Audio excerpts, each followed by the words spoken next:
Okay, everybody, we are going to go ahead and get started. We do have a quorum. So I'd like to welcome everybody to the Downtown Design Review Board for May 21st, 2025. Will the board and ex officio members please introduce themselves? Cameron Boland, AIA representative.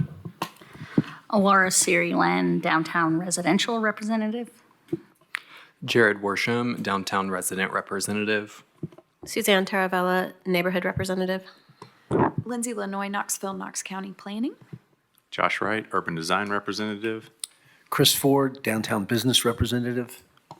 Melinda Woolert, Knoxville, Knox County Planning. Dallas DeArmond, Knoxville, Knox County Planning. Christina McGrons-Tillery, City Law Department. Mark Reel, City of Knoxville, Plans Review and Inspections. Thank you. Next up is the minutes for April 16th. They're provided in your packet. If there are, does anybody have any corrections or comments on those? I move to approve the minutes. Second. We have a motion and a second. All in favor? Aye. Okay, that one passes. Thank you. All right, Lindsay, you're up. Can you give us a staff report, please? Yeah, so the two Level 1 certificates of appropriateness issued since the last meeting at 414 Clinch Avenue. There is an unilluminated projecting sign that's located in an existing sign location, 36 inches in diameter. And then at 2303 Adair Avenue in the infill housing overlay, the applicant expanded the footprint of an existing porch. It was a stoop, and they've created a half-length front porch. And that's it. All right, great. Thank you. We will move on to our certificates of appropriateness. The first one on the list is 500 South Gay Street, and that is item number 5A25DT. So this is the installation of a new non-illuminated sign face on an existing 69-foot 1-inch wide by 8-foot 2-inch tall roof sign. So the sign is located on the rear of the building facing State Street. And just to go through some of the findings, so 500 South Gay Street, it's a contributing resource to the historic district. New rooftop signs are prohibited by city sign code. They're not listed as recommended sign types in the historic resources section of the design guidelines. This sign, as you can see in the bottom right photo of its existing kind of sign frame there, it has been deemed an abandoned non-conforming sign. It gets a certain time window in which it may be refaced. The proposed sign is approximately 565 square feet. It's a flat acrylic facing that will cover that whole sign area. As you can see here, there's a border that's indicated on that kind of sign frame. That is proposed to be wrapped in the new sign facing. So the design guidelines don't have any guidance for signage on the rear of buildings. There are also not guidelines for rooftop signs since they're not typically permitted. When reviewing the new Hyatt Place sign, which is on the rear of the Farragut building, the review discussed how historically signs on the rear elevation of buildings were painted and non-illuminated. The Cook Loft signs, the board chose to use the guidelines for the Promenade District, which allows for rear-facing signs with size, location, and illumination standards. Both of those reviews also discussed size. So the Hyatt Place sign is 273 square feet, and then it was discussed to be the largest of those similar signs on the rear elevation. Marble Alley Lofts is 270, the Downtown Grill and Breweries is 178. The Promenade guidelines go further and say that signs shouldn't be over 60 square feet, but that is kind of based on the promenade structure itself. Either way, based on the building's location on the same block as the Farragut building and adjacent to the promenade block, its historic designation, and the major visibility of this structure, the new sign should be reduced in size, not to exceed the square footage of the existing Hyatt Place sign, and it should be contained within the existing sign border instead of wrapping it all in the acrylic. Sign content, like the actual content, is not necessarily within the purview of the DRB, but an alternate design would benefit the overall blocking character of downtown. So we have some historic photos. There's the sign in the late 1950s and the early 70s. And photographs depict the sign, which featured painted text similar to painted wall signs in the area. The design guidelines recommend that advertising signs be appropriate to historic areas without contributing to visual clutter. So incorporating the style of the historic painted wall signs would also greatly contribute to the district and the building. So staff's recommending postponement of 5A25 DT so the applicant may submit a sign proposal reduced in size for board review. Thank you, Lindsay. Is the applicant present?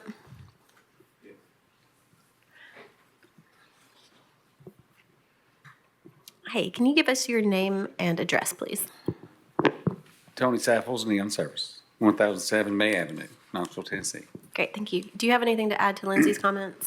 Well, it's going to be, the material's going to be a banner type material, not a flat acrylic material. It could be aluminum, printed aluminum banner material, or it can be acrylic, like she was saying. There was an existing structure there that had a sign on it, and we're asking for a reface. Mm-hmm. So I thought refaces were allowed on existing. Mm-hmm. That's what we're talking about today. So But- we'll have a discussion about Okay. what's appropriate as far as the design goes. Okay. And this is the initial design. I'm sure the graphics on it can be, tweaked to maybe suit what you guys like better, but, that's what we'd like to have. Great, okay. Right? You might want to stick around just in case folks have questions. Yes, ma'am. Okay, thanks.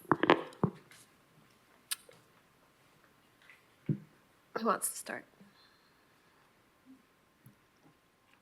Can you give us more detail on the issues of abandonment and the time between abandonment and after we then, it loses its grandfather status? So I'll ask Mark Reel to weigh in on the zoning code side. Yes, so we were alerted to this at the end of January when the sign contractor reached out to us about wanting to reface the sign. Our policy basically is if it doesn't change the sign head, signs can be refaced. So after they reached out to us, I did issue a letter to the property owners letting them know that they had 60 days to reface it or try to obtain approval from this board in order to get the sign refaced. As previously stated, it doesn't need a permit to be refaced. And so the letter was sent out at the end of January, and they've been working to try to get this approved since then. So it's still eligible to be refaced. There's nothing in the ordinance saying that they can't reface it. So once the letter was sent out, the timeline is 60 days. And then they emailed me back in March within that time period and said that they were trying to obtain approval. And so we were just acting in good faith, letting them try to get approval. Okay. And that 60 days, is that established anywhere, or where did that timeline come from? It's in the zoning code. It's Article 13.11. The reason that it would come to the design review board is that it does not clearly meet the design guidelines. The design review board did not previously approve a sign in this location.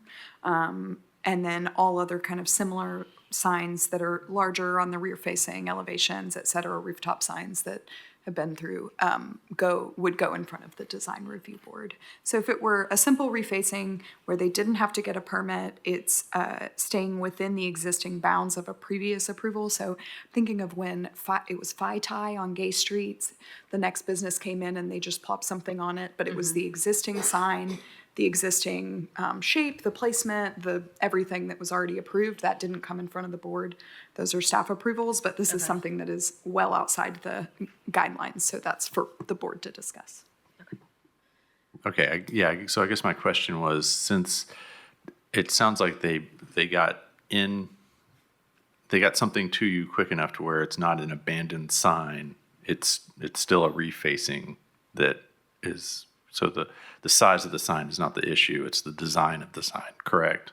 Or is that, am I misunderstanding In this? the staff finding, like on the design guidelines element, the size of the sign is the issue. But it does exist, it was previously existing, so Yes. it might not meet the letter of the law historic, but it is old enough to be an established sign. Yeah. So it is. So it was. predates- It predates the sign code that prohibits rooftop signs. Right. I think that just in discussion of the design itself, it's not contributing signage. It looks like a billboard right now. I think even just it being within the border actually helps a lot. Like the tapered border of the existing sign would do a lot for it. Of course, yeah, if it was a hand painted something beautiful like that was originally there, that would be wonderful. But I honestly think the fact that the applicant just revealed that it would be a vinyl overlay, like those temporary ones we see on billboards as well. I just, my problem with it, even less than the size, is that it just looks temporary. And again, if we're using correct language, this is not contributing to the historic buildings it's literally sitting on. So that's my problems with it, is I don't think it looks good for downtown, especially from the highway.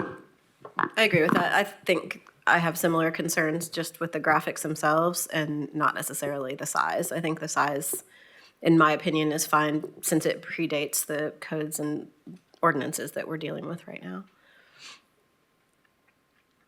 So I think a more traditional look that is compatible with the historic context would be appropriate and inside the border of the existing structure. Right. I mean, I know what the market is, and again, I know we're not commenting on the graphics, but why not? We're talking about it. Like the arrow pointing down, it looks cheap. I mean, the graphics looks cheap. It just doesn't look like a good sign for Knoxville.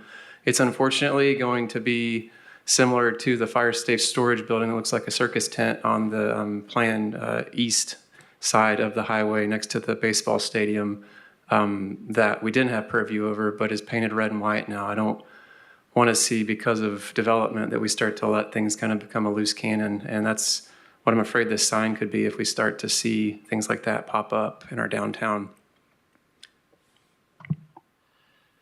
Yeah, I feel like if we're going to allow it to be grandfathered in, it needs to have the same character, same similar font style, same similar direction of a design as the previous one, rather than, as you're saying, a billboard. And I think, to be fair, it doesn't have to be a hand-painted sign. It can be accomplished, like the applicant was saying, through a number of different means, whether it's aluminum or vinyl or whatever. But I think it needs to have a sense of permanence and, like you said, be compatible visually. Yeah, and I think if you look at other kind of rear-facing signs, I think, Lindsay, you pointed out Marble Alley has the sign on the rear. I mean, it gives more of a permanent feel to it than maybe what this would. So I agree with everybody else's sentiments.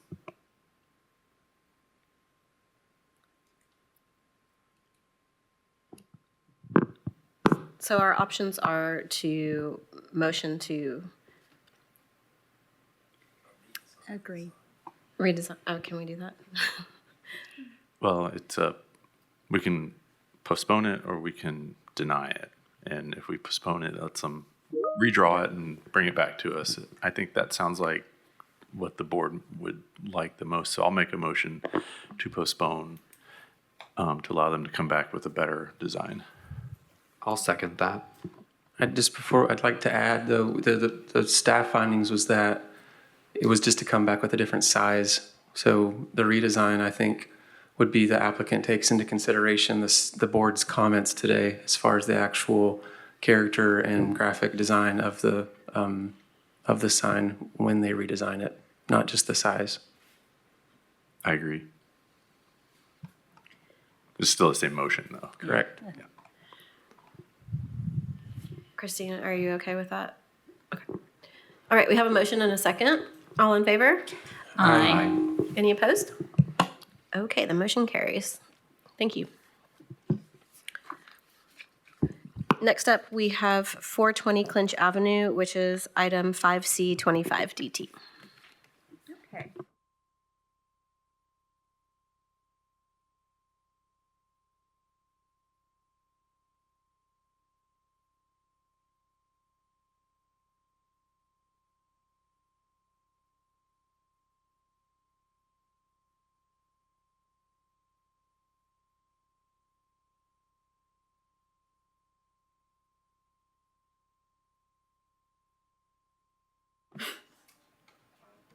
Mine works. Oh, good.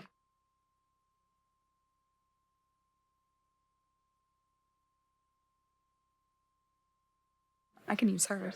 Okay. All right. Well, I'll run through this. And so this is the proposed, just if nobody could hear, we were having some microphone troubles. So we'll figure that out.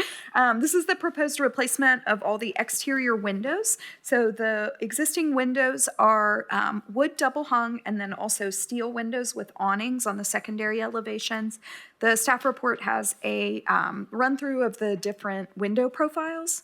The proposed replacement windows are from the Sierra Pacific Monument Series. There are specifications in the application packet. And overall, they'll be double hung aluminum clad wood with a black exterior, replicating the existing size and multi-pane patterns with simulated divided lights. The original brick window openings will not be modified. And you can see in the bottom right corner here, there's a conceptual rendering showing those replacement drawings matching the existing window patterns. The frames will be black. And so just to run through some of it, so the building is eligible for the National Register. It's not formally listed. It's not subject to the historic resources section of the guidelines. The guidelines do encourage applicants to rehabilitate historic structures in accordance with the Secretary of the Interior standards. The original windows are significantly deteriorated, so removal is appropriate. You can see a lot of the conditions photographs here.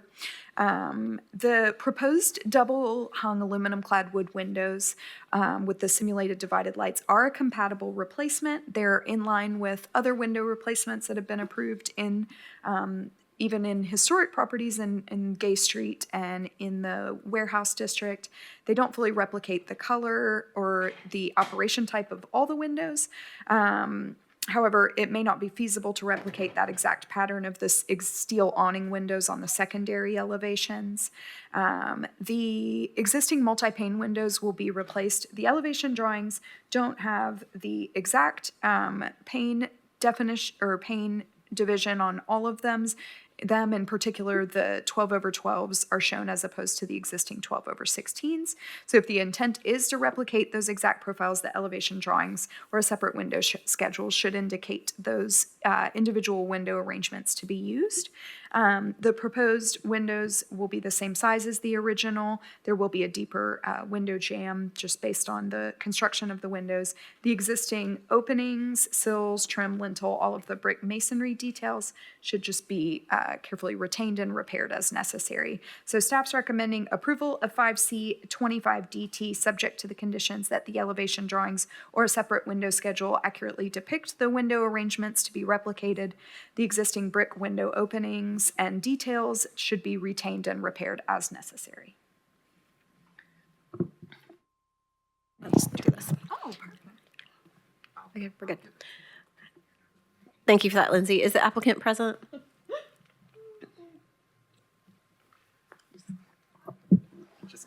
I'm just gonna scooch. Is yours red? I'm not sure.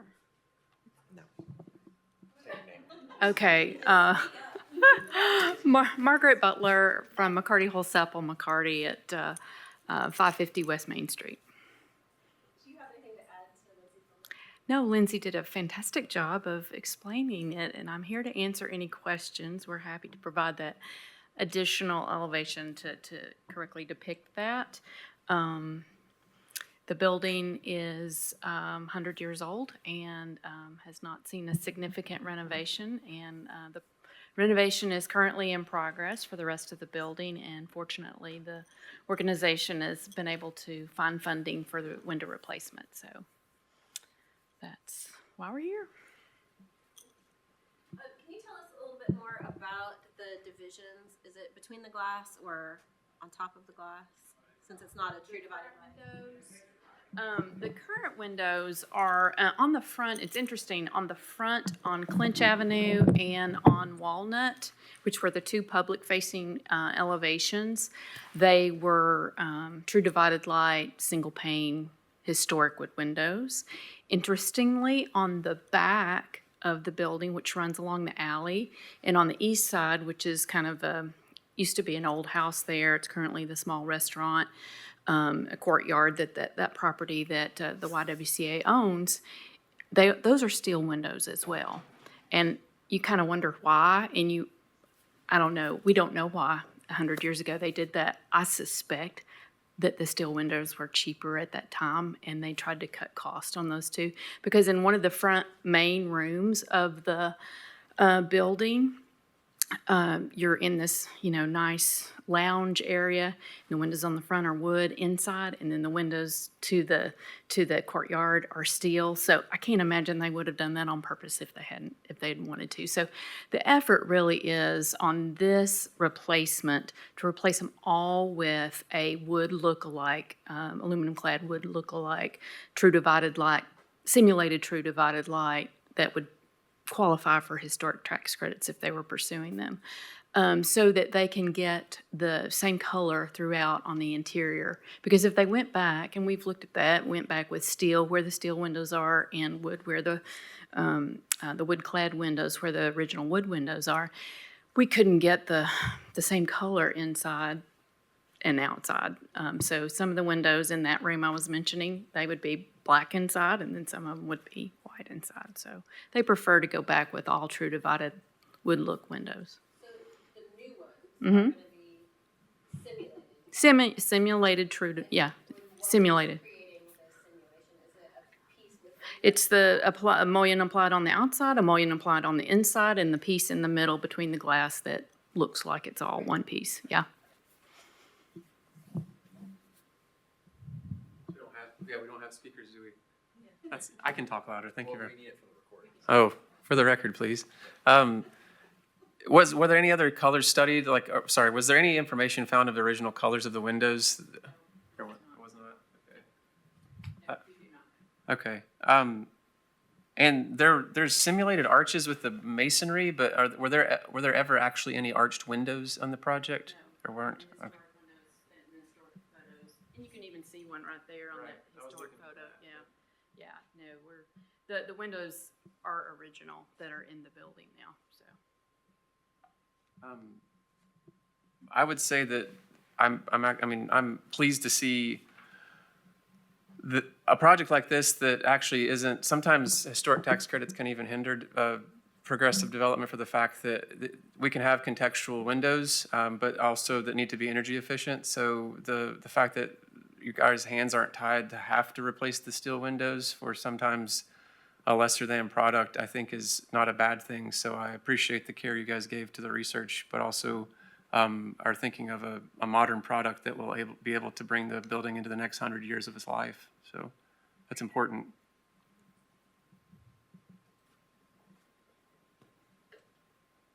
Are there any intentions to seek the National Register nomination for this building? I don't think so at this time. It's been a long journey for the organization, and they had a team of the board and attorneys to try to do that. And I think the stumbling block at that point was there has to be some revenue stream. This is a nonprofit, and they run a program. They don't lease apartments like you might, and so I don't think it's very difficult to find a means to qualify for that. But even without the credits themselves, just the nomination to be on the list. Yeah, they have discussed it, and there is no current plan to do that, though I have to say we have tried in every way from the design standpoint to do it in a manner, if they ever tried to do that, we wouldn't have done something that precluded that. Do you have any other comments?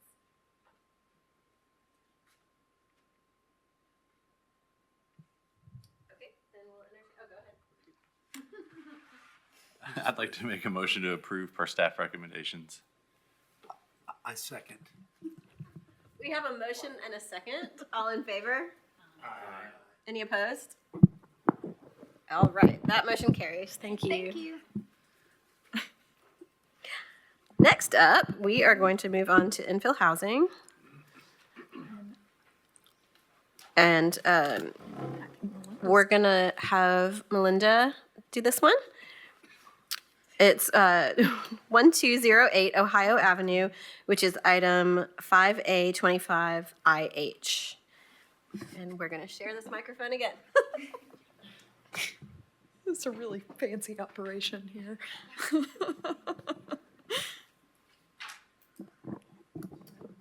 All right, so this is a new primary structure fronting Ohio Avenue. It will be one story with an exterior of vinyl board and batten with brick veneer on the facade, an 8/12 pitch front gable roof, and a block foundation clad in Sherwall stucco. The proposed parking is a large gravel driveway accessed from the street. So the front setback is not specified, but appears to be approximately 40 feet. The house should be moved closer to the front lot line with final measurements to be approved by staff, and the final site plan should include a walkway from the front porch to the sidewalk. The block to receive new construction is characterized by shotguns, minimal traditionals, and infill construction, and the new house is similar in height and scale to the context. As I mentioned, parking is currently proposed for the front yard and should be revised to one lane that extends at least 20 feet behind the facade to meet design guidelines. The 3-bay facade features a half-length, 6-foot-deep front porch supported by two 12-inch square columns. The depth should be revised to 8 feet, which is the minimum encouraged by the design guidelines. The 4/1 double-hung windows and half-light panel doors match the context. However, one window should be added to the rear elevation to avoid large swaths of blank siding. The 8/12 pitch roof with asphalt shingles and the block foundation clad in Sherwall stucco meet the design guidelines for materials. The primary siding material is board and batten with brick veneer accents on the facade. Guidelines discourage the use of vertical siding and encourage the same material on all elevations. Board and batten is generally allowed as an accent material only. So the primary siding material should be revised to clapboard style lap siding with an overlap, or the brick veneer should be used on the entire house with details to be approved by staff. The final site plan should be revised to include at least one tree in the front and rear yards. Guidelines state that healthy trees that are outside of the building footprint should be preserved and that the root area should be marked and protected during construction. The lot currently has a number of healthy, mature trees, and so those outside of the building footprint and parking should be retained. So with that, staff is recommending approval of Certificate 5A25IH, subject to the following conditions: the final site plan to meet city engineering standards and to include a walkway from the front porch to the street, the parking location to be revised to avoid the front yard, the front setback to be revised to align with the block with final measurements provided to staff on final site plan, the porch depth to be revised to 8 feet, one additional window to be added to the rear elevation, primary siding material to be consistent on all elevations with board and batten revised to clapboard style lap siding with an overlap, the final site plan to include a native or naturalized shade tree in the front and rear yards, and the remaining trees on the site should be retained if at all possible. Thank you, Melinda. Is the applicant present? I'm here. Please give us your name and your address. I'm Javier Lopez in, of this address, you mean? 1208 Ohio Avenue? Yeah. Do you have anything to add to Melinda's comment? No, the only thing we have already, we're issued with the driveway. We already got a new plan to present to you guys maybe today, this evening. Yeah. Do you have any comments from the board? Yeah, I have one question. The columns that you have specified, are those going to be painted or wrapped or pressure treated? Do you know what they're going to be? I mean, we think painted to make it look and match with the neighborhood. Right, let's make them painted so that the pressure treated would look a little cheap with, especially with the nice brick that you're putting on there. That would be great to have. So we might add, I'll add that to the approval to make sure that the columns are painted. Yeah. Anyone else? I'd like to make a motion per staff recommendation and adding comment 8 to have the columns on the front porch be painted as a part of the approval. Second. We have a motion and a second. All in favor? Aye. Any opposed? Okay, that motion carries. Thank you. I'm just gonna do one more. All right, so the next one we have is a new addition and deck at 3124 Clearview Street. That will be installed on the rear elevation in the place of the existing deck and sunroom, which you can see right there. The addition has an L shape, and the new deck will sit in its corner, and it will be visible from the primary street and the side street, Nickerson Avenue. So the proposed addition meets design guidelines for placement and massing.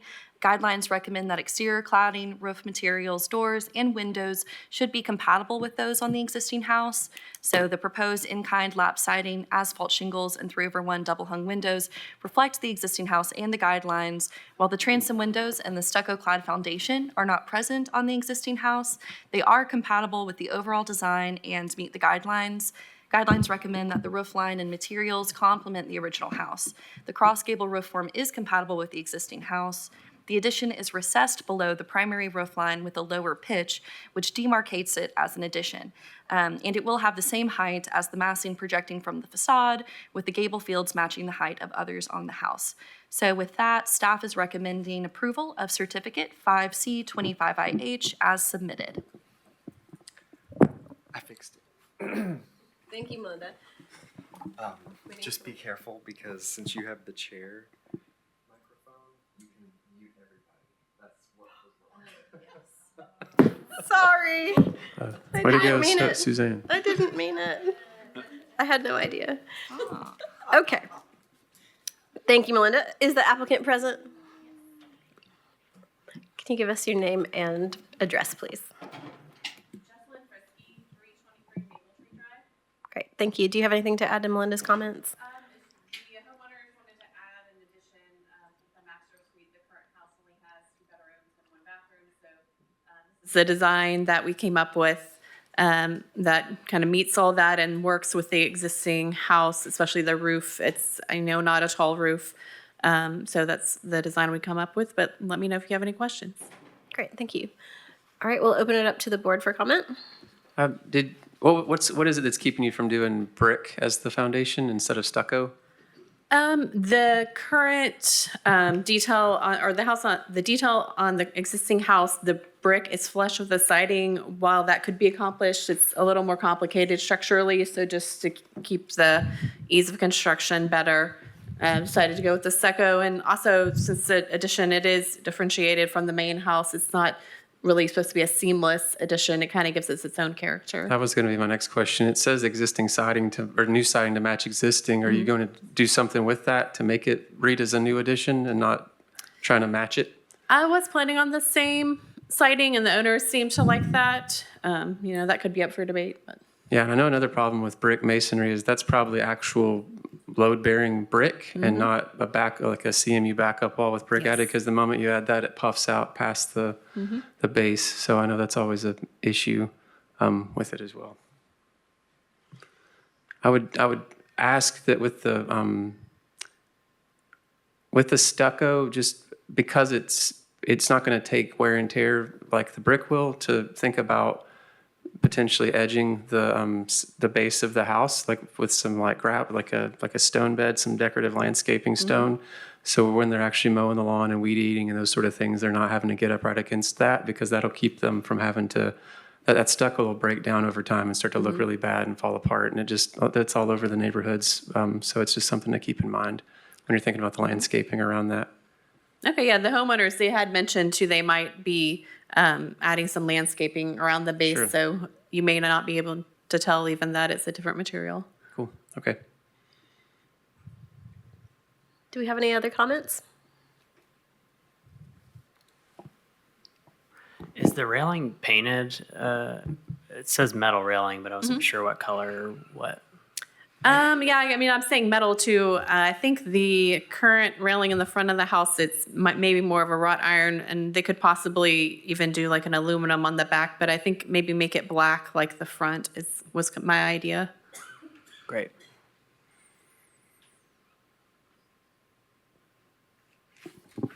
Okay, if we don't have any other comments, we'll entertain a motion. Yeah, I'll motion to approve. I'll second. We have a motion and a second. All in favor? Aye. Aye. Any opposed? All right, that motion carries. Thank you. Okay, next up, we have, you're gonna do all these together? Okay. We have 3 that will be presented together, and then we'll have to vote on them separately. So the first one is 920 Texas Avenue, and it's item 5D 25IH. So these are 3 new houses at 920, 924, and 928 Texas Avenue, and the site plans are on the screen right now. So these are 1-story residences with front gable roofs with a 6/12 pitch, clad in asphalt shingles, and exterior vinyl lap siding and block foundations. The houses are all 28 feet wide by 36 feet deep. They're proposed to be set 37.5 feet from the front lot line, and they all have 8 feet deep front porches. All of them have concrete parking pads in the front of the house that are accessed via Texas Avenue. The 3 houses are differentiated by the porch style. So 920 Texas Avenue has a central front porch. There is a partial width front porch on the right side at 924. And then at 928, there's a full-length front porch that's recessed under that front roof gable. In terms of some comments, the house is proposed to be set 37.5 feet from the front lot line. The block to receive new construction is mostly vacant lots. There's 1 house that's at 38 feet, so the front setback is appropriate. The block does not have much context. The 2 houses are infill construction. Other blocks on Texas Avenue have similar houses, so the house is proportionate to the lot and to nearby houses. The guidelines recommend that parking be accessed from an alley if there is one, or be located to the side of the house. So the parking should be revised to avoid the front yard, be accessed from the alley if possible, or from in a 1-lane driveway that extends to the side of the house. The final site plan should meet city engineering standards. The facade width, the 8-foot deep front porches, the window and door styles, and the 6/12 pitch roof all meet the design guidelines. The materials, including an asphalt shingle roof and a vinyl lap siding, meet the guidelines. The final siding should have an overlap as opposed to a Dutch lap or a flush panel siding. The site plan indicates new ornamental trees in the front and rear yards. The guidelines do note that healthy trees outside of the building footprint should be preserved. This lot is pretty much entirely clear cut prior to this application. So staff is recommending approval of 5D 25IH subject to the conditions that the site plan meets city engineering standards. The site plan include a walkway from the front porch to the street, parking be revised to meet the design guidelines, and the foundation be parge coated or clad in stucco. And that recommendation is the same for 5E 25IH and 5F 25IH. Thank you, Lindsay. Is the applicant present? Can you give us your name and address, please? Andrew Nugent, and it's 300 Holloway. Great, thank you. Do you have anything to add to Lindsay's comments?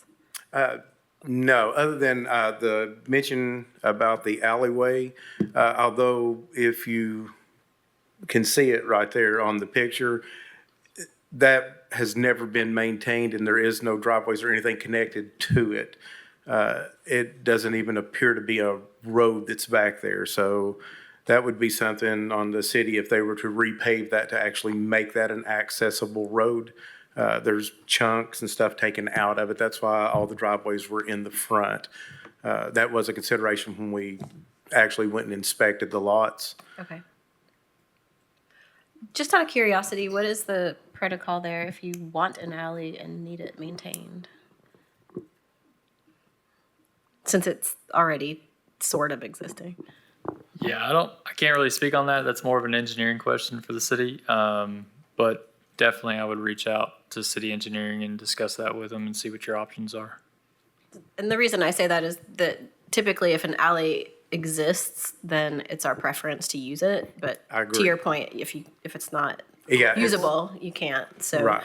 it's hard for us to recommend that you use it and then you don't have a means to make that work. Exactly. So- That would be the only question right now. The alternate and what would meet the design guidelines based on the staff recommendation is instead of having a parking pad in the front of the house, we recommend that parking be limited to 1 alley and it extend beyond 20 feet beyond the front facade of the house. So it's just kind of a driveway that goes to the side of the house. And that could easily be accomplished. Great, thank you. Do we have any other comments?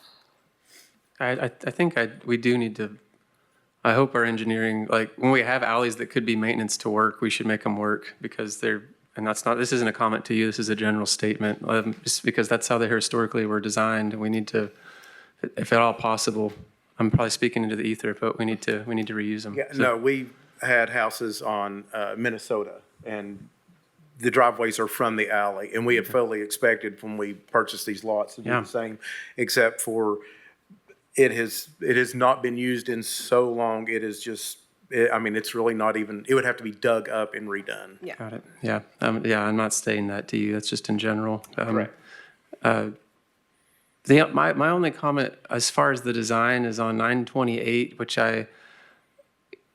how many of those columns are actually needed on that facade to make it stand up? I bet only 4 of them. I think that we could lose a couple and it would still get the differentiation you're looking for.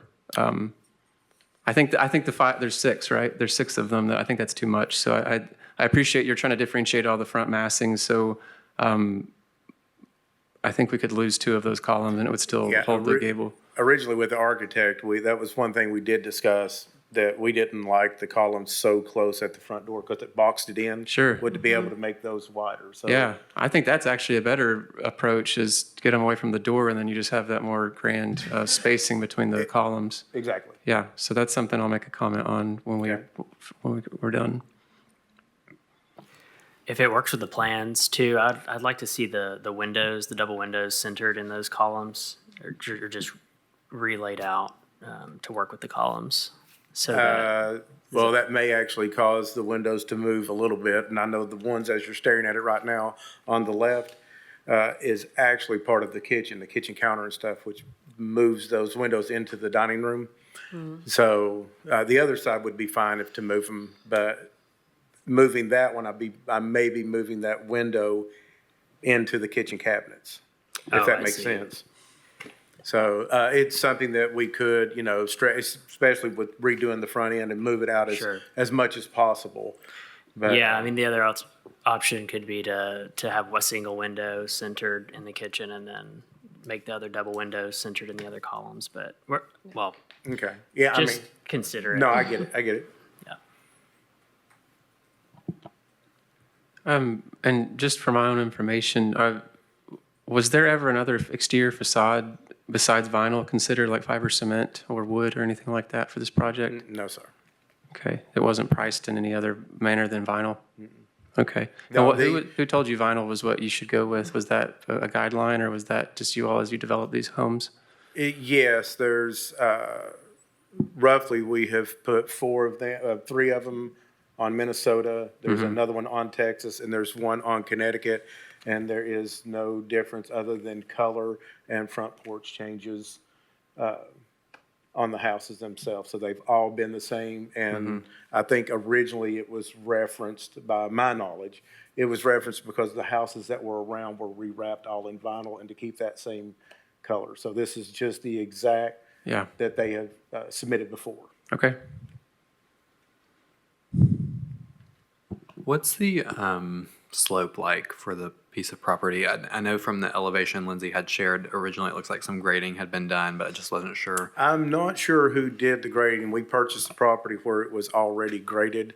But that was something too, we actually discussed with the architect, and we didn't want the houses to stand out so much. So that house actually above it is what we tried to stay with. So it would make these houses flow with that house on the end. So they just didn't. We've noticed that some of the houses really look different where they've actually put the same houses side by side. And so we really wanted to break that up just a little bit. So I think the color change, still keeping the vinyl look and keeping it moving down the road so they don't just look like the odd houses. I think Jared's asking about the slope, though. There's some grade change from the front to back. Like, is there enough grade Oh, I thought change? you were talking about the roof slope. I'm No, so sorry. No, yeah. No, thanks, Cameron. it's actually very slight. What you're seeing is they've graded off almost a flat pad, and that's a large mound of dirt on the high side.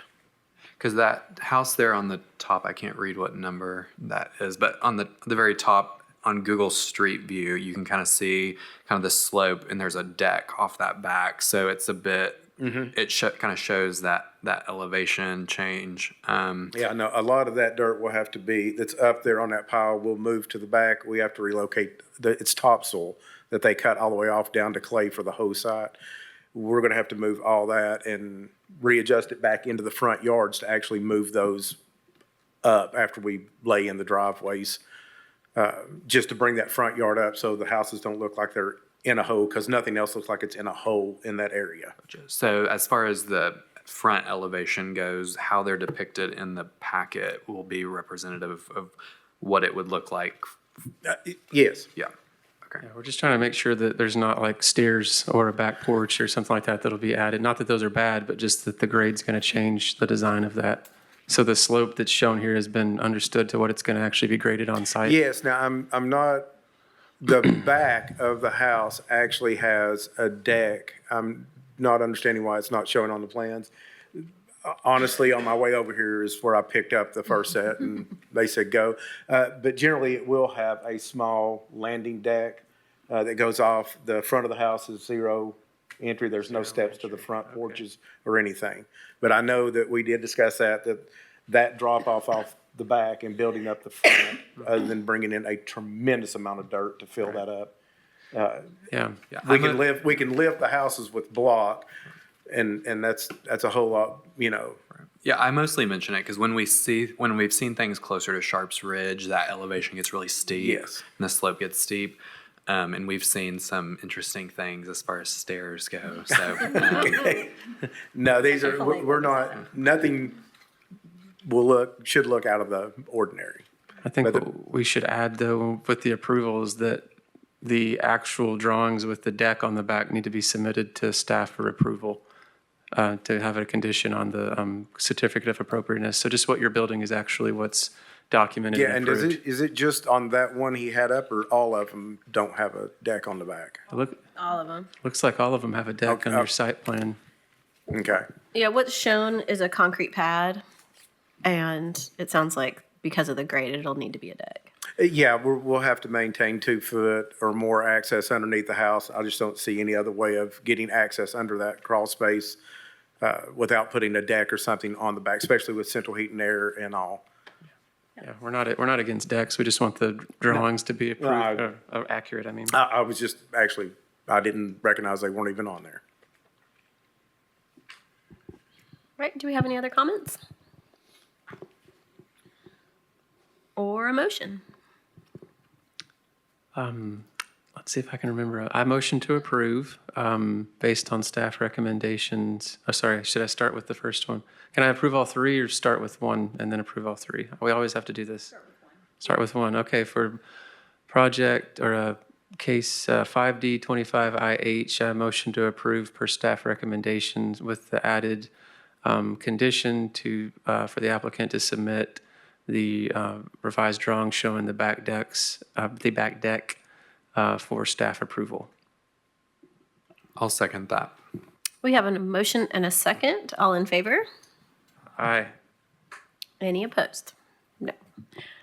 All right, that one passes. We'll just go down the line and do the next 2.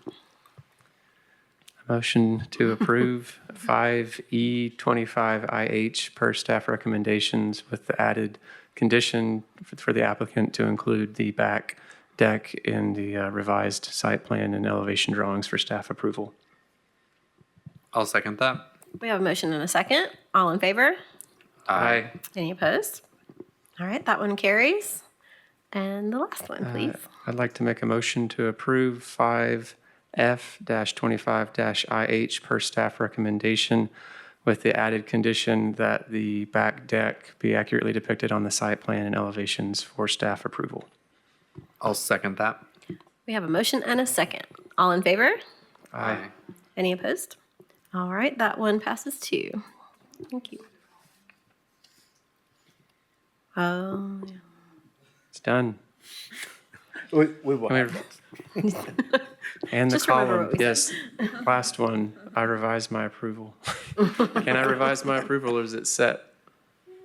You can do a motion to reconsider Motion to reconsider. I will restate my motion. On case number 5F-25-IH, I motion to approve per staff recommendations with the added conditions to resubmit the revised site plan and elevation showing the added decks, a deck at the back, and also the reconfiguration of the front columns to omit 2 of the columns from the front elevation. A second. We have a motion and a second for the revision. All in favor? Aye. Any opposed? All right, that one passes too. Thank you. So just because this is my first time, my odd question is I'll have them do this, resubmit this. Does it come back before or, Not in this case, it'll go to Lindsay. okay, and then we're good to go? Yeah, so there's a 14-day appeal period.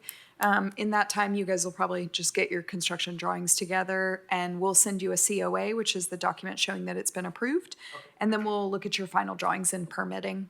And yeah, you can send the deck, the site plans and everything, the revised to me. And you'll just want to make sure that everything you submit to permit meets those conditions of approval. Awesome, thank you so much. Great, thank you. All right, that is the last item on our agenda. So unless anybody has any comments, we will adjourn. Thank you.